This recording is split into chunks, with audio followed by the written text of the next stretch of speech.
நெட்டன்யாகுவின் கூட்டமைப்பிலிருந்து அதிரடியாக வெளியேறிய இன்னுமொரு மிக முக்கியமான கட்சியும் இதனால் திண்டாடும் நெட்டன்யாகுவின் அரசாங்கமும் யுத்த நிறுத்த பேச்சுவார்த்தைகள் தொடர்பாக இஸ்ரேலிய ஆக்கிரமிப்பு வெளியிட்டிருக்கக்கூடிய கருத்துக்களும் இதனை ஆதரித்திருக்கக்கூடிய டொனால்ட் ட்ரம்பினுடைய நிர்வாகமும் இதற்கான பதில்களை வழங்கியிருக்கக்கூடிய ஹமாஸ் தரப்பினரும் யமன் ஹவுதி இராணுவத்தின் அதிரடியான தாக்குதல்களும் யமன் ஹவுதி இராணுவத்திற்கு சொந்தமான மிக முக்கியமான கப்பலை கைப்பற்றிய சவுதி அரேபியா மற்றும் ஐக்கிய அரபு அமீரகத்தினுடைய கூலிப்படைகளும் தெற்கு சிரியாவின் ஒட்டுமொத்த கட்டுப்பாட்டையும் கைப்பற்றிய இஸ்ரேலிய ஆக்கிரமிப்பும் அவசரமாக அமைக்கப்பட போகும் டேவிட் கொரிடோர் பாதையும்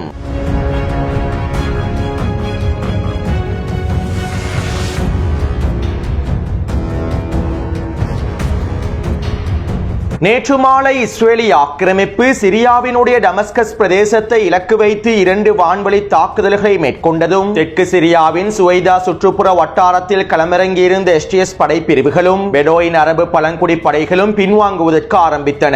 மேலும் தெற்கு சிரியாவினுடைய மோதல்களை அவசரமாக முடிவுக்கு கொண்டு வர வேண்டும் என்பதற்காக அமெரிக்கா இரு தரப்பினருக்கும் இடையில் தொடர்ச்சியான கலந்துரையாடல்களையும் மேற்கொண்டிருந்தது.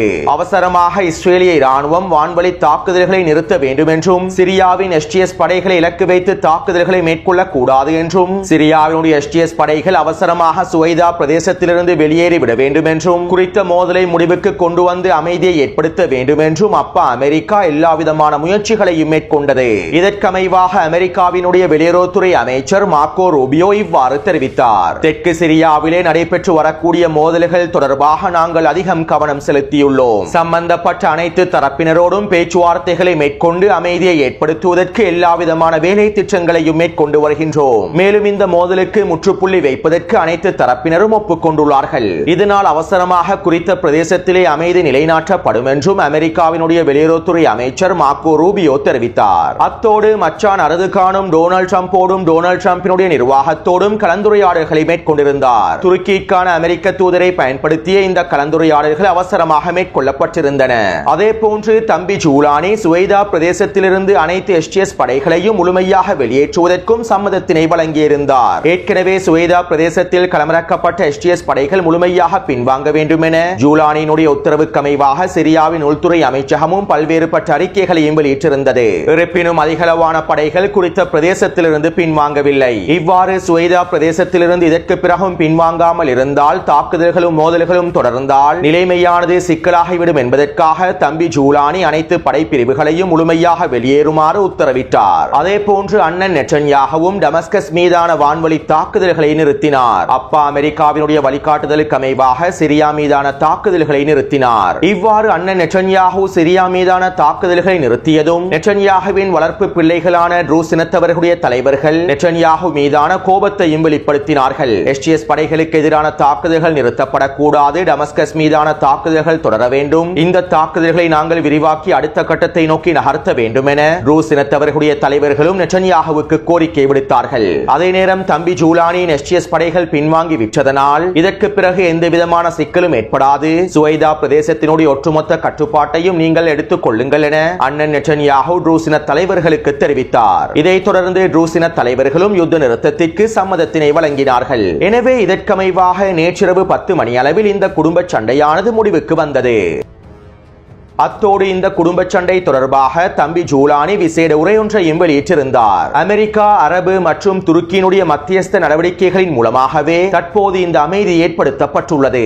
இதற்கான நன்றிகளை தெரிவித்துக் கொள்கின்றேன் என தம்பி ஜூலானி குறித்த உரையில் தெரிவித்திருந்தார். அதாவது அமைதியை ஏற்படுத்துவதற்கு மத்தியஸ்தம் வகித்த அமெரிக்காவுக்கும் மச்சான் அர்துகானுக்கும் தம்பி ஜூலானி தன்னுடைய நன்றிகளை தெரிவித்துள்ளார். எனவே தற்போது தெற்கு சிரியாவினுடைய ஒட்டுமொத்த பிரதேசங்களும் ரூசின படைகளுடைய கட்டுப்பாட்டுக்கு கீழால் கொண்டு வரப்பட்டுள்ளது. எஸ்டிஎஸ் படைகள் குறித்த பிரதேசங்களில் இருந்து முழுமையாக வெளியேறியதும் பெடோயின் அரபு பழங்குடி படைகளும் குறித்த பிரதேசங்களில் இருந்து முழுமையாக வெளியேறினார்கள். சிரியாவினுடைய பாதுகாப்பு படைகளின் கட்டுப்பாட்டுக்கு கீழால் சுவைதா பிரதேசமானது அமைதியான நிலைமையை அடைந்திருப்பதாக சிரியாவினுடைய ஊடகங்களும் துருக்கி ஊடகங்களும் செய்திகளை வெளியிட்டிருந்தாலும் சுவைதா பிரதேசமும் தாரா பிரதேசமும் ஒட்டுமொத்த தெற்கு சிரியாவும் ரூஸ் இனத்தவர்களுடைய முழுமையான கட்டுப்பாட்டிலேயே தற்போது காணப்படுகின்றது. உண்மையில் கடந்த ஜனவரி மாதமே இஸ்ரேலிய ஆக்கிரமிப்பு தெற்கு சிரியாவினுடைய ஒட்டுமொத்த கட்டுப்பாட்டையும் தங்களுக்கு கீழால் கொண்டு வந்துவிட்டது. கடந்த ஜனவரி மாதமே ட்ரூஸ் இனத்தவர்களுடைய ஆயுத குழுக்கள் ஒன்றிணைக்கப்பட்டு சுவைதா மிலிட்டரி கவுன்சில் என்கின்ற ஆயுத குழு உருவாக்கப்பட்டது. மேலும் தாரா, சுவைதா, குனித்ரா ஆகிய பிரதேசங்களில் ரூஸ் படைகள் களமிறக்கப்பட்டார்கள். டமஸ்கஸின் தெற்கு பிரதேசமான ஜரம்னா பிரதேசத்திலிருந்து சிரியாவின் தெற்கு எல்லை பிரதேசம் வரையில் ட்ரூஸ் இனத்தவர்களுடைய படைகள் தங்களுடைய முழுமையான கட்டுப்பாட்டை கொண்டு வந்தார்கள். இவை தொடர்பாக 8 மாதங்களுக்கு முன்பே நான் காணொளிகளில் தெளிவாக குறிப்பிட்டுள்ளேன். எனவே குறித்த வரைபடத்திற்கமைவாக நீல நிறத்தினால் காண்பிக்கப்பட்டிருக்கக்கூடிய பிரதேசங்கள் அனைத்தும் தற்போது ட்ரூஸ் இனத்தவர்களுடைய படைகளின் கட்டுப்பாட்டுக்கு கீழாலேயே காணப்படுகின்றது. இன்னும் ஒரு விதத்தில் குறிப்பிடுவதாக இருந்தால் நீல நிறத்தினால் காண்பிக்கப்பட்டிருக்கக்கூடிய தெற்கு சிரியாவின் ஒட்டுமொத்த பிரதேசங்களும் இஸ்ரேலிய ஆக்கிரமிப்பின் முழுமையான கட்டுப்பாட்டுக்கு கீழால் கொண்டு வரப்பட்டு விட்டது. அத்தோடு இன்று காலை தாரா மற்றும் சுவைதா பிரதேசத்தில் இருக்கக்கூடிய ட்ரூஸ் படைகள் குறித்த பகுதிகளில் இருக்கக்கூடிய பெடோயின் அரபு பழங்குடி மக்களை முழுமையாக வெளியேறுமாறு கட்டளையிட்டுள்ளார்கள். உங்களுடைய STS படைகள் பின்வாங்கிவிட்டன, எங்களுடைய நிபந்தனைகளுக்கு அவர்கள் அடிபணிந்து விட்டார்கள். இதனால் நீங்கள் இதற்கு பிறகு எங்களுடைய கட்டுப்பாட்டுக்கு கீழால் இருக்கக்கூடிய பிரதேசங்களில் இருக்க தேவையில்லை என ட்ரூஸ் இன படைகள் பெடோயின் அரபு பழங்குடி குடும்பங்களுக்கு எதிரான கட்டளைகளை பிறப்பித்தார்கள். இதைத் தொடர்ந்து இன்று காலையிலிருந்து குறித்த பகுதிகளில் இருக்கக்கூடிய பெடோயின் அரபு பழங்குடி மக்கள் முழுமையாக வெளியேறி வருகின்றார்கள். தாரா மற்றும் சுவைதா பிரதேசத்திலிருந்து இந்த பெடோயின் அரபு பழங்குடி மக்கள் வெளியேறி வருகின்றார்கள். அது மட்டுமல்லாமல் இன்று காலை ட்ரூஸ் படைக்குழுவினுடைய தலைவராக செயற்படக்கூடிய ஹிக்மத் அல்-ஹிஜ்ரி நெட்டன்யாஹுவுக்கு கோரிக்கை ஒன்றையும் முன்வைத்துள்ளார். நாங்கள் தெற்கு சிரியாவின் ஒட்டுமொத்த பிரதேசங்களையும் மீட்டெடுத்து விட்டோம். தற்போது தெற்கு சிரியாவினுடைய முக்கியமான பகுதிகள் அனைத்தும் எங்களுடைய கட்டுப்பாட்டுக்கு கீழாலேயே கொண்டு வரப்பட்டு விட்டது. அத்தோடு தற்போதைய சூழ்நிலையில் நாங்கள் இந்த கட்டுப்பாட்டினுடைய விரிவாக்கத்தினை அதிகரிக்க வேண்டும். தெற்கு சிரியாவில் இருக்கக்கூடிய ட்ரூஸ் இனத்தவர்களுக்கும் வடகிழக்கு சிரியாவில் இருக்கக்கூடிய குர்திஷ் மக்களுக்கும் இடையில் ஒரு ஒருங்கிணைப்பை ஏற்படுத்த வேண்டும். இதற்காக தெற்கு சிரியாவிலிருந்து வடகிழக்கு சிரியா வரையில் ஒரு பாதையை உருவாக்க வேண்டும். இவ்வாறு நாங்கள் தெற்கு சிரியாவிலிருந்து வடகிழக்கு சிரியா வரை அவசரமாக ஒரு பாதையை உருவாக்குவதனால் எங்களுடைய விரிவாக்கத்தையும் ஆதிக்கத்தையும் தொடர்ச்சியாக பேண முடியும் என ட்ரூஸ் படைக்குழுக்களுடைய தலைவர் நெட்டன்யாஹுவுக்கு கோரிக்கை விடுத்துள்ளார்.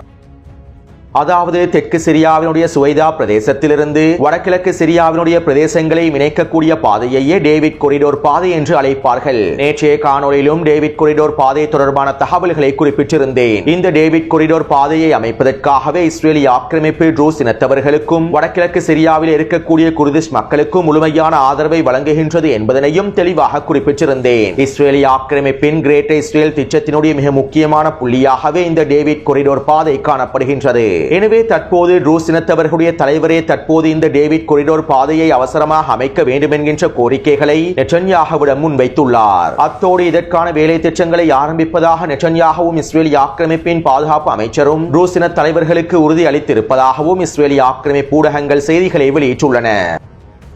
அப்பா அமெரிக்காவும் அண்ணன் நெட்டன்யாஹுவும் மச்சான் அர்துகானை பயன்படுத்தி சிரியாவினுடைய ஆட்சி அதிகாரத்தில் தம்பி ஜூலானியை களமிறக்கியது சிரியாவை பலவீனப்படுத்தி சிரியாவை சிதைத்து கிரேட் இஸ்ரேல் திட்டத்தினை நடைமுறைப்படுத்துவதற்குத்தான். மேலும் அப்பா அமெரிக்காவினதும் அண்ணன் நெட்டன்யாஹுவினதும் இந்த கிரேட் இஸ்ரேல் விரிவாக்க திட்டத்திற்கு துரோகி அர்துகான் முழுமையான ஆதரவையும் வழங்கினார். அதாவது உண்மையில் அப்பா அமெரிக்காவும் அண்ணன் நெட்டன்யாஹுவும் சிரியாவை ஒரு பொறியாகவே பயன்படுத்தினார்கள். 2011ஆம் ஆண்டு ஆரம்பிக்கப்பட்ட சிரியாவினுடைய உள்நாட்டு போரும் இதற்காக உருவாக்கப்பட்ட ஒரு மிகப்பெரிய பொறிதான். எனவே துரோகி அர்துகான் அசாதினுடைய ஆட்சியை வீழ்த்துவதாக கூறி சிரியாவை முழுமையாக பலவீனப்படுத்தி கிரேட் இஸ்ரேல் திட்டத்திற்கான பாதையையும் அமைத்து கொடுத்துள்ளார். மேலும் சிரியாவை பலவீனப்படுத்துவதன் மூலமாக பலஸ்தீனிய போர் முனைக்கு ஆதரவான எதிர்ப்பு அச்சுக்களையும் பலவீனப்படுத்தியுள்ளார். அத்தோடு தம்பி ஜூலானி சிரியாவின் ஆட்சியில் அமர்த்தப்பட்டதும் அவர் அடிமை சவுதி அரேபியா மற்றும் அடிமை ஐக்கிய அரபு அமீரகத்தின் உதவியோடு ஆப்ரஹாம் ஒப்பந்தத்திலே இணைந்து கொள்வதற்கான விருப்பத்தையும் தெரிவித்தார். அண்ணன் நெட்டன்யாஹுவுக்கு ஆயுட்கால அடிமையாக மாறுவதற்கான சம்மதத்தையும் வழங்கினார். இதற்கமைவாக சிரியாவில் இருக்கக்கூடிய பலஸ்தீனிய எதிர்ப்பு குழுக்களையும் முழுமையாக சிரியாவை விற்று துரத்தினார். பலஸ்தீனிய போர் முனைக்கு ஆதரவாக களமிறங்கிய ஹிஸ்புல்லாஹ் இராணுவத்தினை பலவீனப்படுத்தும் நோக்கத்தோடு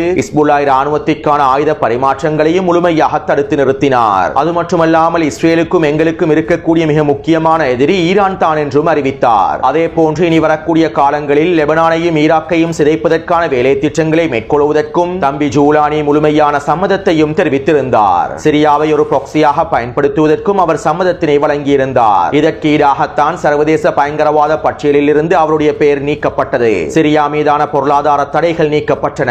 பயங்கரவாத பட்டியலில் இருந்து STS படைக்குழுவும் நீக்கப்பட்டது. இப்படியான நிலைமையில் தற்போது இந்த குடும்ப சண்டையை எதிர்கொண்டிருக்கக்கூடிய தம்பி ஜூலானி தான் நிர்வாணமாக்கப்பட்ட நிலைமையில் தான் சரணடைய வேண்டும் என்பதனையும் புரிந்து கொண்டுள்ளார். எனவே தற்போது இந்த குடும்ப மோதலில் இருந்து சில விடயங்கள் உறுதிப்படுத்தப்பட்டுள்ளன. அப்பா அமெரிக்காவினதும் அண்ணன் நெட்டன்யாகுவினதும் முழுமையான கட்டுப்பாட்டில் தான் சிரியா தற்போது இருக்கின்றது என்பது உறுதிப்படுத்தப்பட்டுள்ளது. அப்பா அமெரிக்காவுக்கும் அண்ணன் நெட்டன்யாகுவுக்கும் தம்பி ஜூலானி இறுதி வரை நன்றி உணர்வோடு சேவகம் செய்ய வேண்டும் என்பதனையும் உறுதிப்படுத்தியுள்ளது. தம்பி ஜூலானி சிரியாவிலே பலவீனமாகத்தான் வைக்கப்படுவார் என்பதும் உறுதி செய்யப்பட்டுள்ளது. சுருக்கமாக குறிப்பிடுவதாக இருந்தால் சிரியாவிலே இஸ்ரேலி ஆக்கிரமிப்பின் கிரேட் இஸ்ரேல் திட்டமானது வெற்றி அடைந்துள்ளது. கிரேட் இஸ்ரேல் திட்டத்தின் மிக முக்கியமான புள்ளியாக கருதப்படக்கூடிய டேவிட் கொரிடோர் பாதையை அமைக்கக்கூடிய திட்டம் வெற்றி அடைந்துள்ளது. பலவீனமான தம்பி ஜூலானியை ஆட்சியில் அமர்த்தி கிரேட் இஸ்ரேல் திட்டத்தினை இஸ்ரேலி ஆக்கிரமிப்பு முழுமையாக செயற்படுத்தப் போகின்றது. அத்தோடு டமஸ்கஸ் மீதான இஸ்ரேலி ஆக்கிரமிப்பின் வான்வழி தாக்குதல்களை தொடர்ந்து ஹிஸ்புல்லா இராணுவத்தினர் கண்டன அறிக்கைகளை வெளியிட்டிருந்தார்கள். சிரியா மீதான இஸ்ரேலி ஆக்கிரமிப்பின் தாக்குதல்களை நாங்கள் வன்மையாக கண்டிக்கின்றோம். மேலும் சிரியாவினுடைய இறையாண்மைக்கும் சிரியா மக்களுக்கும் நாங்கள் முழுமையான ஆதரவை வழங்குகின்றோம் என ஹிஸ்புல்லா இராணுவத்தினர் அறிக்கைகளை வெளியிட்டார்கள். அதே போன்று சிரிய மக்களுக்கான முழுமையான ஆதரவை வழங்குவதாகவும் ஆக்கிரமிப்பின் தாக்குதல்கள் நிறுத்தப்பட வேண்டும் என்றும் ஹமாஸ் தரப்பினரும் அறிக்கைகளை வெளியிட்டிருந்தார்கள். மேலும் சிரியா மீதான தாக்குதல்களை யமன் ஹவுதி இராணுவத்தினரும் கண்டித்திருந்தார்கள். அதே போன்று ஈரானிய தலைமைகளும் சிரியா மீதான தாக்குதல்களை கண்டித்திருந்தார்கள். இதற்கமைவாக ஈரானினுடைய வெளியுறவுத்துறை அமைச்சர் அப்பாஸ் அரக்சி அவர்கள் இவ்வாறு தெரிவித்தார். வெறித்தனமான இஸ்ரேலிய ஆக்கிரமிப்புக்கு எல்லைகள் எதுவுமே புரியாது. ஆக்கிரமிப்பு ஒரு மொழியை மாத்திரமே புரிந்து கொள்கின்றது. பிராந்தியத்திலே இருக்கக்கூடிய இந்த ஆக்கிரமிப்பை முடிவுக்கு கொண்டு வருவதற்கு நாங்கள் அனைவரும் ஒன்றுபட வேண்டும். நாங்கள் அனைவரும் ஒன்றுபட்டு இஸ்ரேலிய ஆக்கிரமிப்பை முடிவுக்கு கொண்டு வர வேண்டும். சிரியாவினுடைய இறையாண்மையையும் பிராந்தியத்தினுடைய ஒருமைப்பாட்டையும் நாங்கள் மதிக்கின்றோம். மேலும் நாங்கள் எப்போதும் சிரிய மக்களோடு நிற்கின்றோம் என ஈரானினுடைய வெளியுறவுத்துறை அமைச்சர் அப்பாஸ் அரக்சி அவர்கள் தெரிவித்துள்ளார். ஆனால் ஹிஸ்புல்லா இராணுவத்தினரும் ஹமாஸ் தரப்பினரும் யமன் ஹவுதி இராணுவத்தினரும் ஏனைய எதிர்ப்பு அச்சுக்களும் ஈரானும் வெளியிட்டிருக்கக்கூடிய இந்த அறிக்கைகளை தம்பி ஜூலானி புரிந்து கொள்வாரா என்பது மிகப்பெரிய கேள்விக்குறியே. பலஸ்தீனிய எதிர்ப்பு குழுக்களுடைய பலஸ்தீனிய போர்முனைக்கு ஆதரவான எதிர்ப்பு அச்சுக்களுடைய ஈரானினுடைய இந்த அறிக்கையை தம்பி ஜூலானி புரிந்து கொள்வதற்கான வாய்ப்புகள் மிகவும் குறைவாகவே இருக்கின்றன.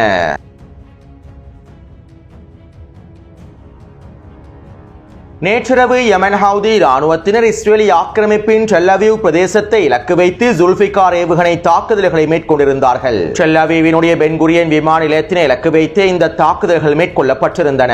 அதே போன்று இஸ்ரேலி ஆக்கிரமிப்பின் தெற்கு பிரதேசமான நெகவ் பிரதேசத்தினை இலக்கு வைத்தும் ஈலாட் துறைமுகத்தை இலக்கு வைத்தும் 4 ட்ரோன் தாக்குதல்களையும் மேற்கொண்டிருந்தார்கள். அதே நேரம் இந்த ட்ரோன் தாக்குதல்களை சவுதி அரேபியாவினுடைய வான் பாதுகாப்பு அமைப்பினர் சுட்டு வீழ்த்தி இருப்பதாக தெரிவிக்கப்படுகின்றது. அதே போன்று யமன் ஹவுதிகளுடைய ஏவுகணை தாக்குதல்களை இஸ்ரேலிய ஆக்கிரமிப்பு ராணுவம் சுட்டு வீழ்த்தி இருப்பதாக தெரிவித்துள்ளது. இருப்பினும் யமன் ஹவுதி ராணுவத்தினுடைய இந்த ஏவுகணை தாக்குதலினால் டெல் அவீவினுடைய பென் குரியன் விமான நிலையமானது முழுமையாக முடக்கப்பட்டுள்ளது. மேலும் ஆயிரக்கணக்கான நிலத்திடர்கள் பதுங்கு குழிகளை நோக்கி விரைந்துள்ளார்கள். இதனால் டெல் அவீவ் பிரதேசமும் முடக்கப்பட்டிருந்தது. அடுத்து நேற்றைய தினம் ஈரான் மிகப்பெரிய எண்ணெய் கப்பல் ஒன்றை கைப்பற்றி இருந்தது. மேலும் குறித்த கப்பலிலே இருக்கக்கூடிய 2 மில்லியன் லீட்டர் எண்ணெய்களையும் ஈரான் முழுமையாக கைப்பற்றிக் கொண்டது. இஸ்ரேலிய ஆக்கிரமிப்பு நிறுவனத்தோடும் ஐக்கிய அரபு அமீரகத்தினுடைய நிறுவனங்களோடும் சம்பந்தப்பட்டிருக்கக்கூடிய எண்ணெய் கப்பல் என சில முக்கியமான தகவல்கள் கசிவடைந்துள்ளன. அதாவது இந்த எண்ணெய் கப்பல் கைப்பற்றப்பட்டிருப்பது இஸ்ரேலிய ஆக்கிரமிப்பு நிறுவனங்களுக்கு ஒரு மிகப்பெரிய இழப்பாகும். எனவே இப்படியான நிலைமையில் இன்று அதிகாலை ஏடன் வளைகுடா பிரதேசத்திற்கு அருகாமையில் யமன் ஹவுதிகளை சென்றடைய வேண்டிய கப்பல் ஒன்று கைப்பற்றப்பட்டுள்ளது. அமெரிக்காவின் மத்திய கட்டளை தளமானது சவுதி அரேபியாவுக்கும் ஐக்கிய அரபு அமீரகத்திற்கும் குறித்த கப்பல் தொடர்பான தகவல்களை அனுப்பியுள்ளது. மேலும் சவுதி அரேபியாவும் ஐக்கிய அரபு அமீரகமும் அவர்களுடைய கூலிப்படைகளுக்கு இந்த தகவல்களை அனுப்பியுள்ளது. இதற்கமைவாக யமனினுடைய தெற்கு பிரதேசத்திலே இருக்கக்கூடிய ஐக்கிய அரபு அமீரகத்தினுடைய கூலிப்படைகளும் சவுதி அரேபியாவினுடைய கூலிப்படைகளும் ஒன்றிணைந்து யமனுக்கு சொந்தமான குறித்த கப்பலை கைப்பற்றியுள்ளார்கள். குறித்த வரைபடத்திலே இலக்கம் 3 மஞ்சள் நிற பிரதேசத்தினாலும் காண்பிக்கப்பட்டிருக்கக்கூடிய பகுதிகள் மேஜர் ஜெனரல் தாரெக் சாலேவினுடைய கட்டுப்பாட்டுக்கு கீழால் இருக்கக்கூடிய பிரதேசமாகும். இவர் சவுதி அரேபியாவினுடைய கூட்டுப்படையாகவே செயற்படுகின்றார். மேலும் குறித்த மஞ்சள் நிற பிரதேசத்திலே NRF என்கின்ற ஆயுத குழுக்களும் காணப்படுகின்றன. இந்த NRF என்கின்ற ஆயுத குழுக்களுக்கு சவுதி அரேபியாவே முழுமையான ஆயுதங்களையும் உதவிகளையும் வழங்கி வருகின்றது. யமன் ஹவுதிகளுக்கு எதிரான தாக்குதல்களை மேற்கொள்வதற்காகவே இந்த கூலிப்படைகள் பயன்படுத்தப்படுகின்றன. இப்படியான நிலைமையிலேயே ஏடன் பிரதேசத்தில் இருக்கக்கூடிய ஐக்கிய அரபு அமீரகத்தினுடைய கூற்றுப்படைகளும் சவுதி அரேபியாவினுடைய கூலிப்படைகளும் ஒன்றிணைந்து யமன் ஹவுதிகளுக்கு சொந்தமான குறித்த கப்பலை கைப்பற்றியுள்ளார்கள். அத்தோடு இந்த கப்பலானது ஈரானில் இருந்து யமன் ஹவுதிகளுக்கு அனுப்பப்பட்ட கப்பலாகும். குறித்த கப்பலிலே அதிகளவான ஆயுதங்களும் ஏவுகணைகளும் கப்பல் எதிர்ப்பு ஏவுகணைகளும் வெடிமருந்துகளும் ட்ரோன்களும் ராடர் கருவிகளும் என 750 டொன்களுக்கும் அதிகமான ஆயுதங்கள் கைப்பற்றப்பட்டுள்ளன. யமன் ஹவுதி ராணுவத்தினை பலப்படுத்துவதற்காகவும் செங்கடல் பிரதேசத்திலே இஸ்ரேலிய ஆக்கிரமிப்பு கப்பல்களை இலக்கு வைத்து தாக்குதல்களை மேற்கொள்வதற்காகவுமே ஈரான் இந்த கப்பல் எதிர்ப்பு ஏவுகணைகளையும் முக்கியமான ராடர் கருவிகளையும் ஆயுதங்களையும் யமன் ஹவுதிகளுக்கு வழங்கியுள்ளது. எனவே இவற்றை தடுத்து நிறுத்தும் நோக்கத்தோடு சவுதி அரேபியாவினுடைய கூற்றுப்படைகளும் ஐக்கிய அரபு அமீரகத்தினுடைய கூற்றுப்படைகளும் இந்த கப்பல்களை கைப்பற்றியுள்ளார்கள். கிட்டத்தட்ட $10 மில்லியன் அதிகமான ஆயுதங்களும் ராடர் கருவிகளும் ஏவுகணைகளும் கைப்பற்றப்பட்டிருப்பதாக தெரிவிக்கப்படுகின்றது. சவுதி அரேபியாவினுடைய கூலிப்படைகளும் ஐக்கிய அரபு அமீரகத்தினுடைய கூலிப்படைகளும் யமன் ஹவுதிகளுடைய இந்த கப்பலை கைப்பற்றியிருப்பது நிச்சயமாக யமன் ஹவுதிகளுக்கு ஒரு மிகப்பெரிய இழப்பு. அதே நேரம் குறித்த இழப்புக்கான பதிலடிகளை யமன் ஹவுதிகள் நிச்சயமாக வழங்குவார்கள். தெற்கு பிரதேசத்தில் இருக்கக்கூடிய இந்த அடிமை கூலிப்படைகளுக்கு நிச்சயமாக யமன் ஹவுதிகள் தகுந்த பதிலடிகளை வழங்குவார்கள் என்று எதிர்பார்க்கப்படுகின்றது.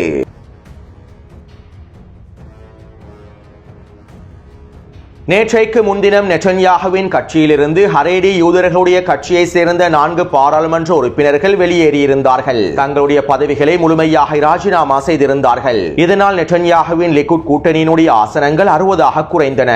இப்படியான நிலைமையில் நேற்றிரவு இஸ்ரேலிய ஆக்கிரமிப்பின் மிக முக்கியமான ஹரேடி யூத கட்சியான ஷாட்ஸ் கட்சியானது நெட்டன்யாகுவின் கூட்டணியிலிருந்து முழுமையாக விலகுவதாக அறிவித்தது. ஷாட்ஸ் கட்சியானது இஸ்ரேலிய ஆக்கிரமிப்பு பாராளுமன்றத்திலே 11 ஆசனங்களை பெற்றுள்ளது. எனவே ஷாட்ஸ் கட்சியானது நெட்டன்யாகுவின் கூட்டணியிலிருந்து விலகி இருப்பதனால் நெட்டன்யாகுவின் லிக்குட் கூட்டணியானது 49 ஆசனங்களாக குறைவடைந்துள்ளது.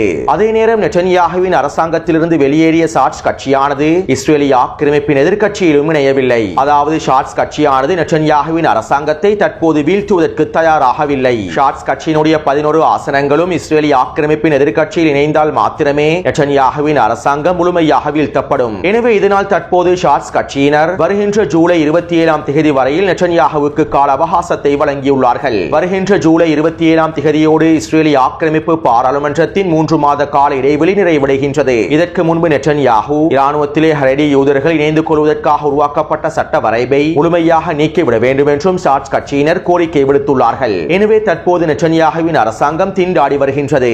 வருகின்ற ஜூலை 27ஆம் தேதி ஷாட்ஸ் கட்சியானது எதிர்க்கட்சியோடு இணைந்து விடுமாக இருந்தால் நெட்டன்யாகுவின் ஆட்சி முழுமையாக வீழ்த்தப்பட்டுவிடும். அத்தோடு இந்த ஆட்சியை வீழ்த்தாமல் இருப்பதற்கான எல்லாவிதமான முயற்சிகளையும் வேலை திட்டங்களையும் நெட்டன்யாகு மேற்கொண்டு வருகின்றார். இன்றைய தினமும் ஷாட்ஸ் கட்சியினுடைய தலைமைகளோடு நெட்டன்யாகு விசேட கலந்துரையாடல்களை மேற்கொண்டிருப்பதாகவும் தெரிவிக்கப்படுகின்றது.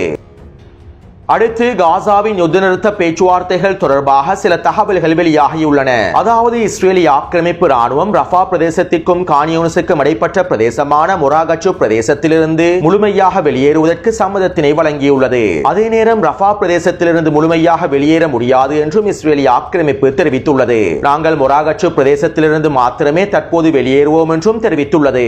மேலும் இதற்கு டொனால்ட் ட்ரம்பினுடைய நிர்வாகமும் சம்மதத்தினை வழங்கியிருப்பதாகவும் தெரிவிக்கப்படுகின்றது. அத்தோடு இதை தொடர்ந்து ஹமாஸ் தரப்பினர் அறிக்கை ஒன்றை வெளியிட்டுள்ளார்கள். காசாவிலே எங்களுடைய மக்களுக்கு எதிரான ஆக்கிரமிப்பை தொடருவதில் அமெரிக்கா மிக முக்கியமான பங்காளியாகவே இருக்கின்றது. ஜியோனிஸ் ஆக்கிரமிப்புக்கு தேவையான எல்லா விதமான ஆயுதங்களையும் அமெரிக்காவே வழங்கி வருகின்றது. ஆக்கிரமிப்பினுடைய நிலைப்பாடுகளுக்கும் அமெரிக்கா முழுமையான ஆதரவை வழங்குகின்றது. அமெரிக்கா எப்போதும் பக்கச்சார்பாகவே நடந்து கொள்கின்றது.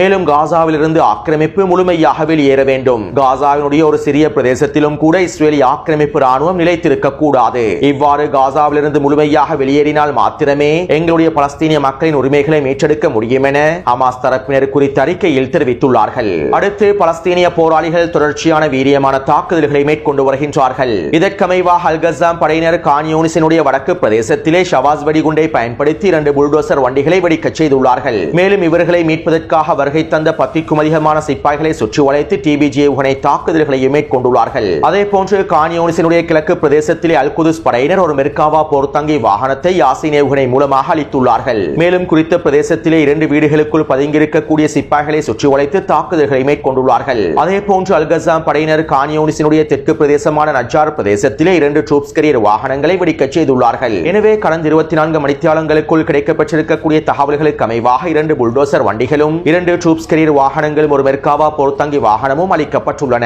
மேலும் 20க்கும் அதிகமான சிப்பாய்களும் மொத்தமாக அளிக்கப்பட்டுள்ளார்கள். அத்தோடு இந்த காணொலி தொடர்பான கருத்துக்களை பதிவிடுங்கள். தொடர்ந்தும் என்னுடன் இணைந்திருங்கள். நன்றி, வணக்கம்.